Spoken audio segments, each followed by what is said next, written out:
Over the years, I have had the sacred opportunity to meet with many people whose sorrows seem to reach the very depths of their soul.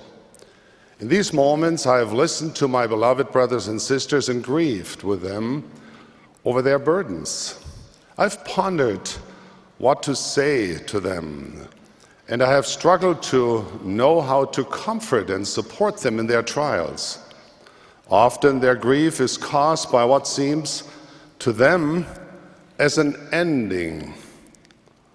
Some are facing the end of a cherished relationship, such as the death of a loved one or estrangement from a family member. Others feel they are facing the end of hope, the hope of being married or bearing children or overcoming an illness. Others may be facing the end of their faith as confusing and conflicting voices in the world tempt them to question, even abandon what they once knew to be true. Sooner or later, I believe that all of us experience times when the very fabric of our world tears at the seams, leaving us feeling alone, frustrated, and adrift. It can happen to anyone. No one is immune. Everyone's situation is different, and the details of each life are unique. Nevertheless, I have learned that there is something that would take away the bitterness that may come into our lives. There's one thing we can do to make life sweeter, even joyful, and even glorious. We can be grateful. It might sound contrary to the wisdom of the world to suggest that one who is burdened with sorrow should give thanks to God. But those who set aside the bottle of bitterness and lift instead the goblet of gratitude can find a purifying drink of healing, peace, and understanding. As disciples of Christ, we're commanded to thank the Lord our God in all things, to sing unto the Lord with thanksgiving, and to let our heart be full of thanks unto God. Why does God command us to be grateful?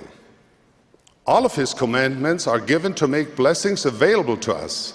Commandments are opportunities to exercise our agency and to receive blessings.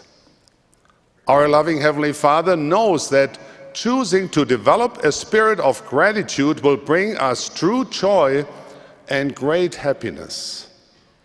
But some might say, what do I have to be grateful for when my world is falling apart?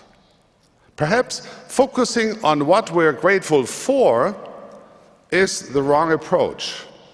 It is difficult to develop a spirit of gratitude if our thankfulness is only proportional to the number of blessings we can count. True, it is important to frequently count our blessings. And anyone who has tried this knows there are many. But I don't believe that the Lord expects us to be less thankful in times of trial than in times of abundance and ease. In fact, most of the scriptural references do not speak of gratitude for things, but rather suggest an overall spirit or attitude of gratitude. It is easy to be grateful for things when life seems to be going our way.